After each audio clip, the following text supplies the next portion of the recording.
Hello students, today we have learned section formula.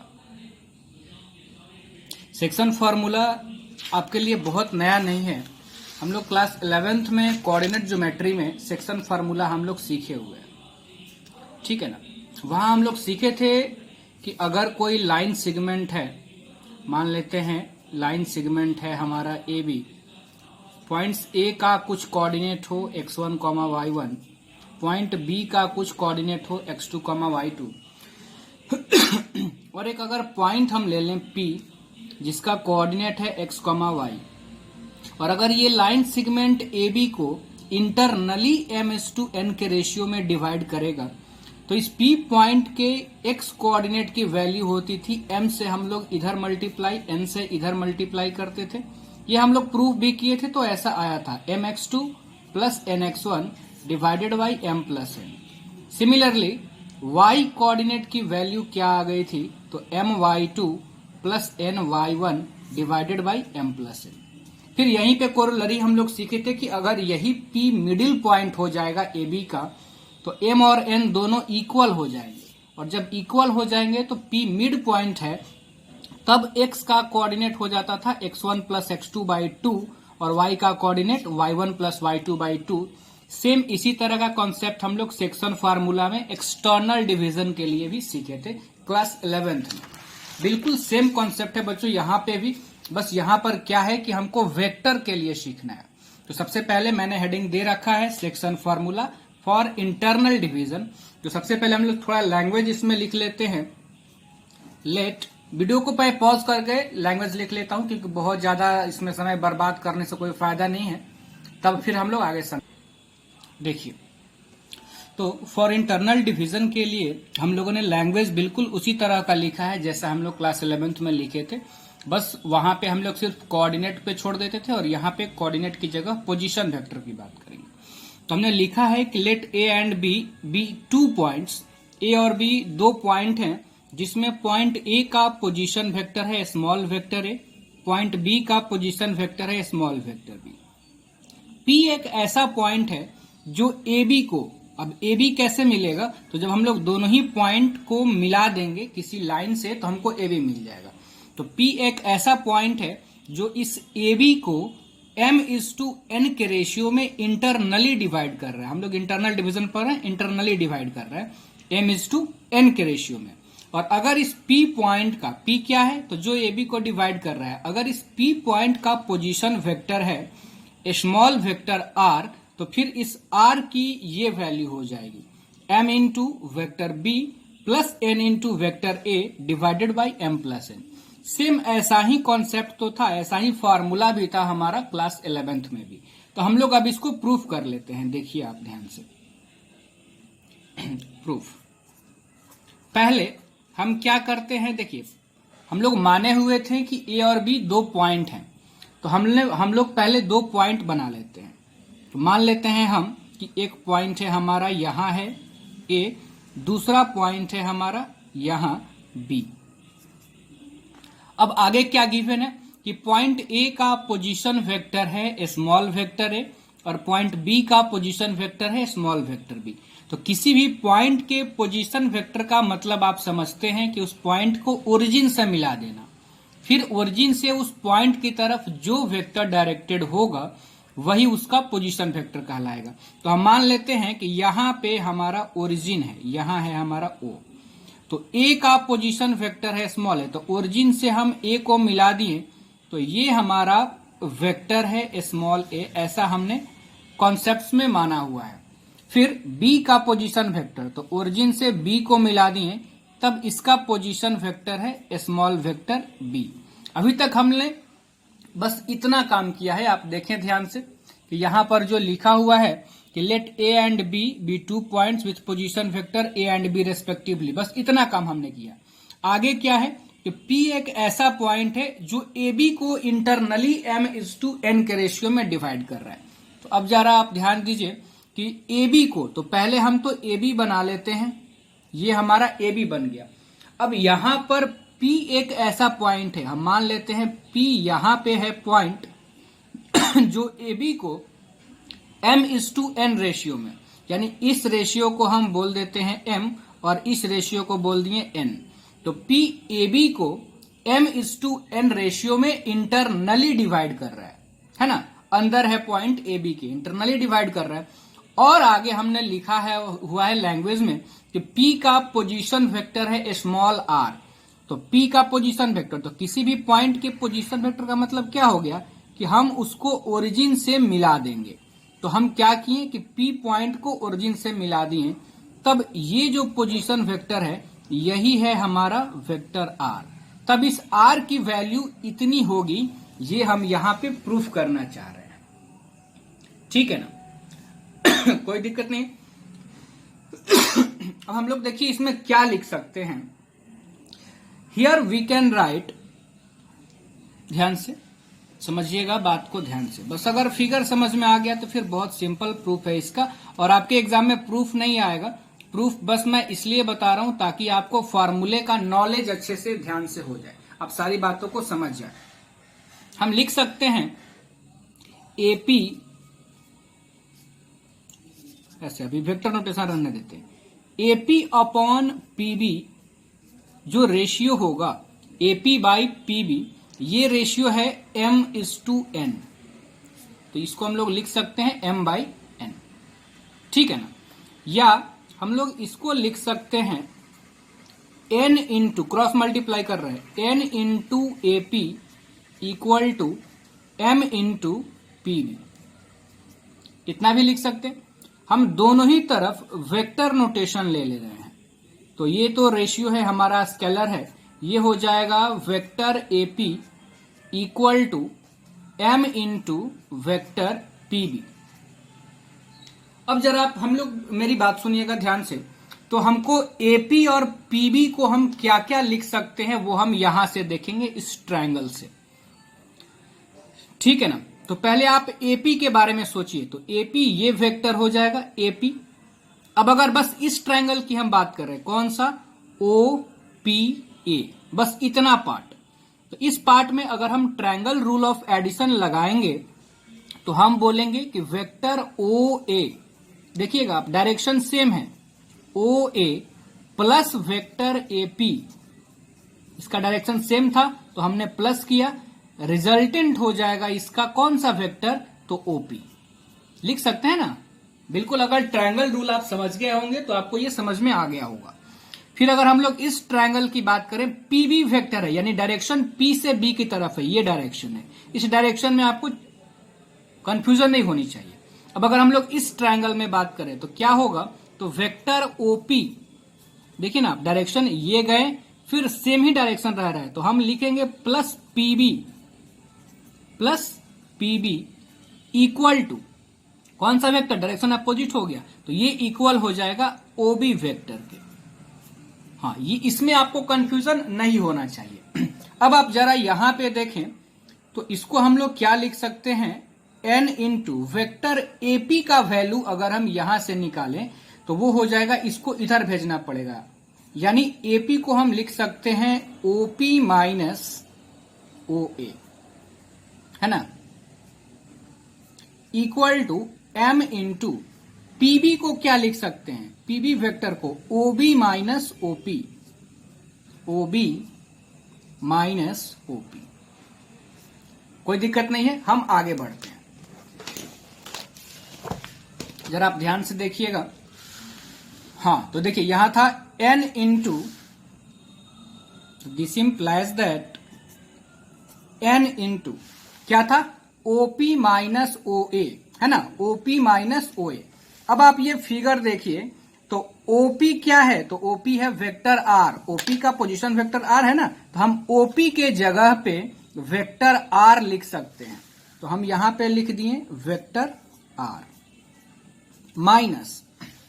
Minus OA vector.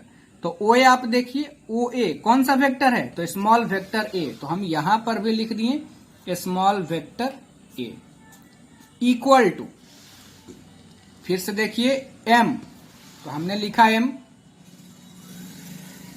फिर आप देखें क्या है, तो OB माइनस OP, है ना, OB माइनस OP। OB का पोजीशन वेक्टर है B और ओपी का है आर, तो vector B minus vector R हमको लिखना होगा। तो हम लोग लिख लेते हैं vector B minus vector R. अब यहां से आपको यह भी पता होना चाहिए कि आप निकाल क्या रहे हैं। तो आप पोजीशन वेक्टर पी का निकाल रहे हैं, यानी आपको वेक्टर आर की वैल्यू निकालनी है। तो हम आर वाले टर्म्स को पहले एक साइड कर लेते हैं। तो लिखेंगे n into vector R minus n into vector A equal to m into vector B minus m into vector R. Vector R वाले को एक साइड, तो ये माइनस में एम इंटू वेक्टर आर है, इधर आएगा तो प्लस हो जाएगा m into vector R plus n into vector R equal to, इसको इधर भेज देंगे तो प्लस ही हो जाएगा, तो m into vector B already है, ये आ गया तो प्लस हो गया एन इंटू वेक्टर ए। यहां से हम वेक्टर आर अगर कॉमन ले लेंगे तो बचेगा एम प्लस एन, और यहां है m into vector B plus n into vector ए।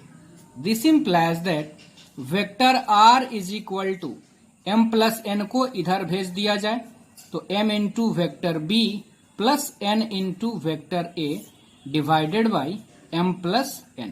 तो ये हो गया हमारा वेक्टर आर। यही चीज हमको प्रूफ करना था। आप देखें, इसी रिजल्ट को हम लोग प्रूफ करना चाहते थे कि vector R is equal to m into vector B plus n into vector A divided by m plus n. अब यहीं पे एक कोरोलरी हम क्या सीखेंगे कि P अगर हमारा AB का मिडिल पॉइंट हो जाएगा, बिल्कुल सेम कॉन्सेप्ट जो हमने 11th में करा था। अगर P AB का मिडिल पॉइंट हो जाएगा तो M और N दोनों रेशियो बराबर हो जाएंगे, यानी आप चाहें तो M के जगह पर भी N या N के जगह पर भी M लिख सकते हैं। तो वही हम लोग यहां पे कोरोलरी में लिख ले रहे हैं कि if P is mid point of if P is midpoint of AB, then M is equal to N। तब M और N बराबर हो जाएगा, और अगर M और N बराबर हो जाएगा तब आपको वेक्टर R की वैल्यू मिल जाएगी vector A plus vector B divided by 2। यानी मिडिल पॉइंट का अगर निकालना हो तो दोनों को जोड़ करके और आपको 2 से डिवाइड, आप यहां पे रख भी देता हूं मैं, देखिए आप यहां देख लीजिए। m के जगह पर n या n के जगह पर m हम रख देते हैं, तो r is equal to m into B. n के जगह पर भी हम m रख सकते हैं क्योंकि रेशियो इक्वल है, तो m into vector a divided by m plus n के जगह पर भी m। ऊपर से m कॉमन आ जाएगा तो vector b plus vector a divided by 2m।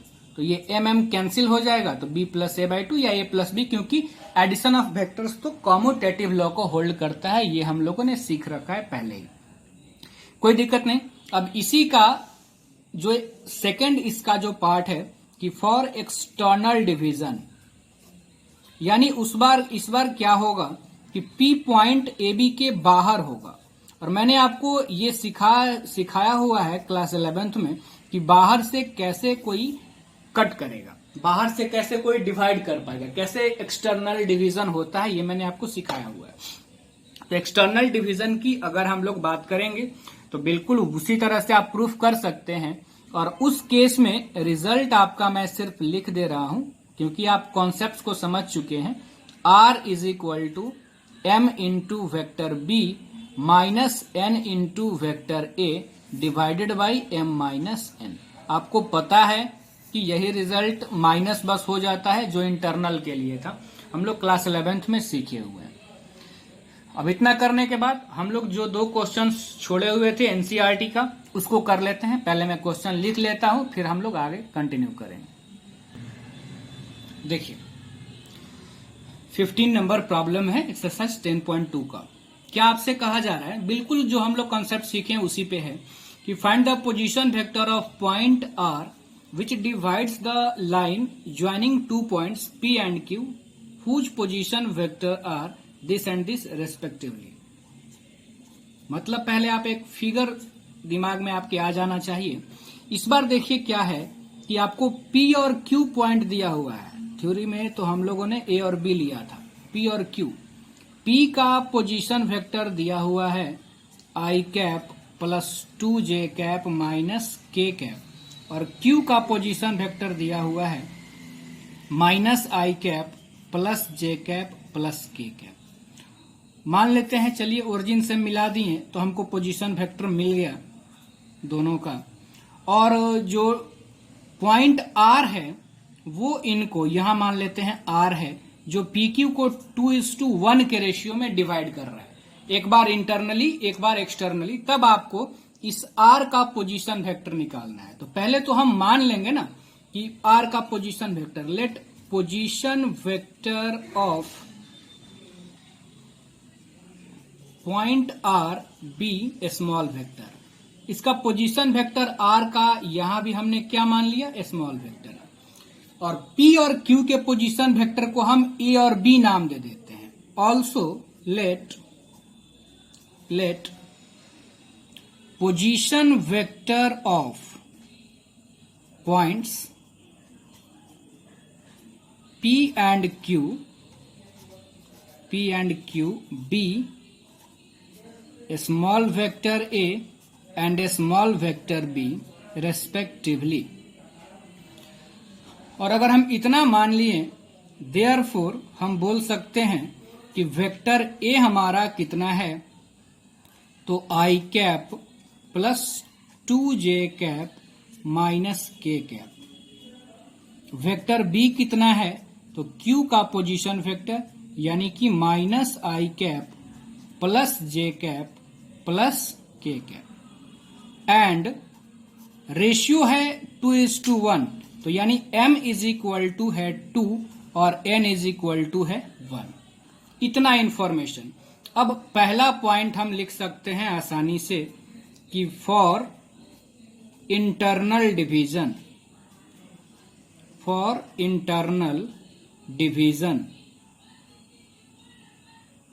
तो बताओ आप इंटरनल डिवीजन के लिए फॉर्मूला आप जानते हैं कि क्या होगा। आप फॉर्मूला सीखे हुए हैं कि vector R is equal to m into vector B plus n into vector A divided by m plus n। तो बस बहुत सिंपल है। तो m कितना है हमारा, तो m 2 है, तो 2 इंटू वेक्टर B है minus I cap plus j cap plus k cap plus n कितना है, 1 है, तो 1 इंटू वेक्टर A कितना, तो I cap plus 2j cap minus k cap divided by 2 plus 1। अब बस आपको इसी को सॉल्व कर लेना है। देखिए आप, ये माइनस 2I कैप और ये I कैप, तो हो जाएगा माइनस का I कैप, ये 2j कैप और ये भी प्लस में 2j कैप, तो प्लस में 4j कैप, फिर यहाँ 2k कैप और यहाँ पे माइनस k कैप, तो हो जाएगा प्लस का k कैप, और नीचे बाई 3 है।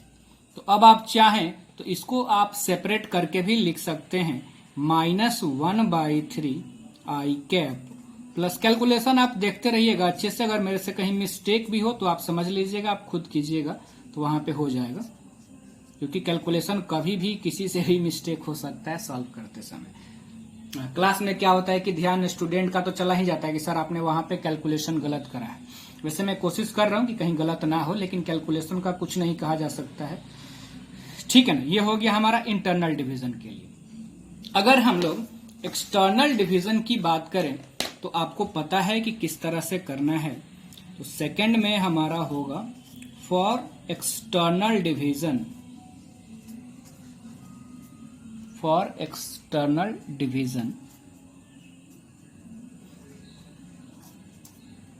तो एक्सटर्नल डिवीजन के लिए आपको फॉर्मूला मैंने अभी बताया था, R is equal to m into vector B minus n into vector A divided by m minus n।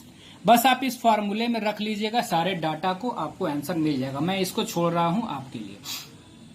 और एक बात और मैं आपसे कहना चाहूंगा कि आप कोशिश कीजिए कि जिस प्रॉब्लम को भी आप कर रहे हैं ना, तो आप उस प्रॉब्लम को उसी कॉन्सेप्ट्स के जैसा बना लें जैसा जिस कॉन्सेप्ट पर आपको सिखाया गया है।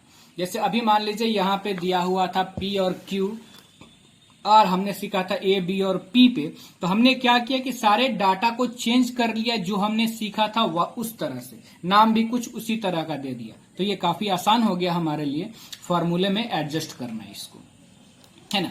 एक क्वेश्चन और आपके एनसीईआरटी का रह जाता है, उसको भी हम लोग देख लेते हैं, तब फिर आगे बढ़ेंगे। देखिए नेक्स्ट क्वेश्चन 16 नंबर, ये बहुत ही सिंपल क्वेश्चन है। आपसे कहा जा रहा है कि find the position vector of mid point of the vector joining the points P and Q। P का कोऑर्डिनेट आपको दे रखा है 2, 3, 4, Q का 4, 1, -2। इनके मिडिल पॉइंट का पोजीशन वेक्टर पूछा जा रहा है। दो तरीका है, एक तो आप P का पोजीशन वेक्टर लिख लें, Q का लिख लें, दोनों को जोड़ करके 2 से डिवाइड कर दें, जो हम लोग फार्मूला सीखे थे। या अगर इनके मिडिल पॉइंट को हम R बोल दें, तो R का कोऑर्डिनेट ही हम निकाल लेते हैं। कैसे निकालेंगे? तो 2 + 4/2, 3 + 1/2 और 4 - 2/2। क्लास 11th में हम लोग पढ़े हैं ना, मिडिल पॉइंट कैसे निकालना है। x1 + x2/2 करके ही ना निकालते थे। तो R का कोऑर्डिनेट हमारा निकल गया, ये 3 हो गया, ये 2 हो गया, ये 1 हो गया। Therefore position vector of mid point कितना हो जाएगा? तो आप देखिए, बस R का लिख देना है आपको पोजीशन वेक्टर, तो हो जाएगा 3i cap + 2j cap + k cap. बहुत सिंपल है। या आप चाहें तो P का पोजीशन वेक्टर अलग लिख लीजिए, Q का अलग लिख लीजिए, पोजीशन वेक्टर्स को जोड़ करके 2 से डिवाइड कीजिए। जो हमारा फॉर्मूला था ना, वेक्टर A + वेक्टर B/2, वैसे भी आप कर सकते हैं, वो आपकी मर्जी। तो इस तरह से हमारा 10.2 कंप्लीट हो गया। अगले एक्सरसाइज के लिए हमको प्रोडक्ट ऑफ 2 वेक्टर्स सीखने होंगे। और प्रोडक्ट ऑफ 2 वेक्टर्स से पहले हम सीखेंगे एंगल बिटवीन 2 वेक्टर्स। तो कुछ वहां पे डिफिनेशंस हैं, कुछ लैंग्वेज है, जो मैं वीडियो को रोक कर लिख दे रहा हूं पहले, फिर हम लोग उस बात को समझते हैं।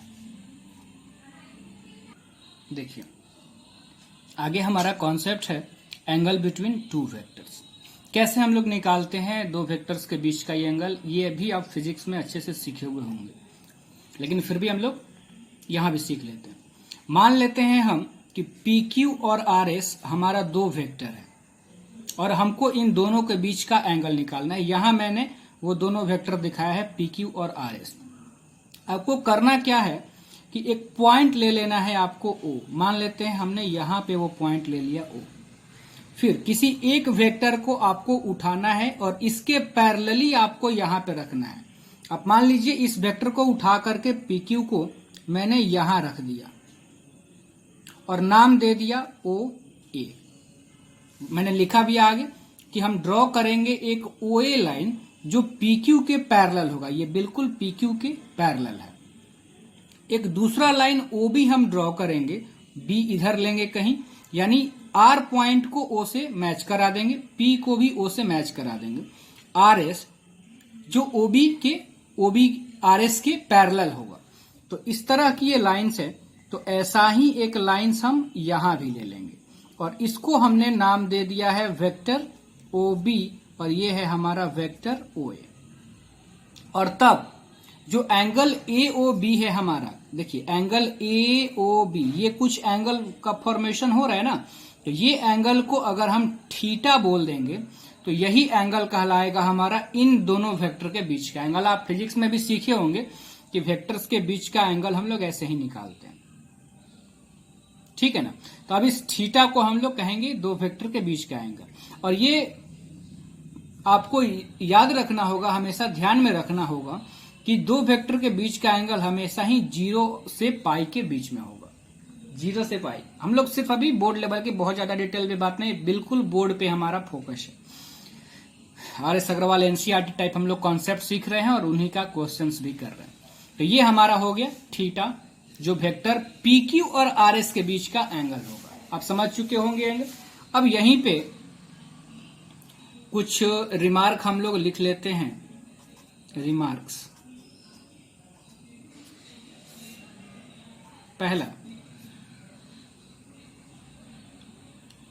If theta is equal to pi by 2, यानी 90 डिग्री अगर बीच का एंगल हो जाए, देन वेक्टर्स आर कॉल्ड, या P Q and R S यहां नाम है तो हम उनको लिख लेते हैं, then P Q and R S are called perpendicular और ऑर्थोगोनल या ऑर्थोनॉर्मल, दोनों होता है, आप इसको ध्यान रखिए, ऑर्थोगोनल वेक्टर्स। अब जैसे मान लीजिए थीटा 0 डिग्री हो जाए तो आप कहेंगे कि दोनों पैरेलल है, या पाई भी हो जाए तो पैरेलल तो हम बोल ही सकते हैं, तो थीटा 0 और पाई पे दोनों ही वेक्टर पैरेलल होगा, तो वो बात तो सबको पता होती है। हम लोग ये सीखते हैं कि if theta is equal to 0 then P Q and R S are called, हम पहले भी आपको मैंने बताया था, आर कॉल्ड लाइक वेक्टर्स। मैंने आपको बताया था टाइप्स ऑफ वेक्टर्स में, लाइक वेक्टर के डिफिनीशन के टाइम में, लाइक वेक्टर के बीच का एंगल 0 डिग्री होता है, तो थीटा 0 पाई पर दोनों पैरेलल भी हम बोल सकते हैं और लाइक वेक्टर्स भी हम बोलेंगे, क्योंकि पैरेलल वाला तो सबको याद रहता है, इसलिए हमको लाइक वेक्टर ध्यान में रखना है। तीसरा, if theta is equal to pi, मतलब डिग्री में कहा जाए तो 180 degree, then P Q and R S, then P Q and R S are called unlike vectors. ये भी मैंने आपको वहीं पे बता रखा था, अनलाइक वेक्टर्स। ठीक है, तो अब हमारा इतना सीखने के बाद दो वेक्टर्स के बीच का एंगल और ऑर्थोगोनल वेक्टर लाइक या पैरेलल अनलाइक जो भी है, अब हमको सीखना होगा प्रोडक्ट ऑफ टू वेक्टर्स, है ना। ये भी आपके लिए बहुत नया नहीं है, ये सब भी आप फिजिक्स में सीखे हुए हैं कि हम लोग दो वेक्टर का प्रोडक्ट हम लोग सीखते हैं, प्रोडक्ट ऑफ टू वेक्टर्स। और आपको बहुत अच्छे से पता होगा कि दो वेक्टर का प्रोडक्ट हम लोग दो तरीके से करते हैं। एक का नाम है स्केलर और डॉट प्रोडक्ट, स्केलर और डॉट प्रोडक्ट, और दूसरे वाले का नाम है वेक्टर और क्रॉस प्रोडक्ट, वेक्टर और क्रॉस प्रोडक्ट, है ना। डॉट का सिंबल हम लोग ऐसे लिखते हैं, क्रॉस को हम लोग ऐसे लिखते हैं। अब दो वेक्टर का अगर आपको प्रोडक्ट करना है तो इस तरह से उसको लिखा जाएगा a डॉट बी। क्या हम लोग इसको पढ़ेंगे vector a dot vector B, या हम लोग ऐसे लिखेंगे vector a cross vector B. अगर कहीं ये लिखा हुआ है कि ए बी तो ये मीनिंगलेस टर्म है, ऐसा कभी हो नहीं सकता। इनके बीच में अगर प्रोडक्ट है तो या तो आपको डॉट प्रोडक्ट है कि क्रॉस प्रोडक्ट होगा, ये मेंशन करना जरूरी है। तो सिर्फ ए वेक्टर और फिर बी वेक्टर बिना किसी सिंबल का लिखना, इसका मतलब है कि ये मीनिंगलेस टर्म है, इसका कोई मीनिंग आप नहीं समझ सकते। सिमिलरली अगर मान लेते हैं एक स्केलर हम ले लें 2, तो 2 इंटू वेक्टर ए लिखना ये सही है। स्केलर और वेक्टर के बीच में ना डॉट आएगा और ना ही क्रॉस आएगा। अगर कोई लिखा हुआ है 2 डॉट वेक्टर ए तो ये लिखना बिल्कुल गलत है, क्योंकि डॉट प्रोडक्ट हमेशा दो वेक्टर के बीच आएगा, एक स्केलर और एक वेक्टर के बीच नहीं। एक स्केलर और एक वेक्टर के बीच में आपको कुछ नहीं लिखना होता है, ना डॉट ना क्रॉस, तब हम समझेंगे कि स्केलर और वेक्टर का इनटू किया गया है, स्केलर प्रोडक्ट किया गया है। फिर अगर इसी तरह से 2 क्रॉस वेक्टर ए लिखा हुआ है तो ये भी लिखना गलत है हमारा। इन छोटी छोटी बातों का हम लोग ध्यान रखेंगे। आपको पता होगा कि यहां से जो हमको रिजल्ट मिलता है वो मिलता है स्केलर क्वांटिटी, इसीलिए हम लोग इसको स्केलर प्रोडक्ट भी कहते हैं। और यहां से हमको जो रिजल्ट मिलता है वो मिलता है वेक्टर क्वांटिटी, इसीलिए हम लोग उसको वेक्टर प्रोडक्ट भी कहते हैं। बात आपको समझ में आ गई। तो अगला दिन जो हमारा होगा तो हम लोग स्टार्ट करेंगे कहां से, तो पहला जो इसमें है फॉर्म, स्केलर और dot product of two vector, scalar और dot product of two vectors. तो इसको हम लोग पहले डिफाइन करेंगे और फिर हम लोग इस पे बेस्ड प्रॉब्लम्स को सीखेंगे। पहले इसके कॉन्सेप्ट्स को और फिर एनसीईआरटी को, फिर हम लोग सीखेंगे क्रॉस प्रोडक्ट, फिर एनसीईआरटी के प्रॉब्लम्स को करेंगे, मिसलेनियस के प्रॉब्लम्स को करेंगे एनसीईआरटी के, और फिर ऐसे प्रॉब्लम्स को करेंगे जो कि सीबीएसई बोर्ड या बिहार बोर्ड में अभी तक पूछे गए हैं, ताकि आपके सारे कॉन्सेप्ट्स क्लियर हो जाए। ट्रिपल प्रोडक्ट भी था आपके सिलेबस में, स्केलर ट्रिपल प्रोडक्ट, लेकिन जो सीबीएसई ने जारी किया था सिलेबस, तो ट्रिपल प्रोडक्ट को हटा दिया गया है आपके न्यू सिलेबस में। तो देखेंगे, समय बचेगा तो मैं लास्ट में आपको करा दूंगा, या फिर हम लोग उसको नहीं करेंगे। ठीक है, इस लेक्चर में इतना ही।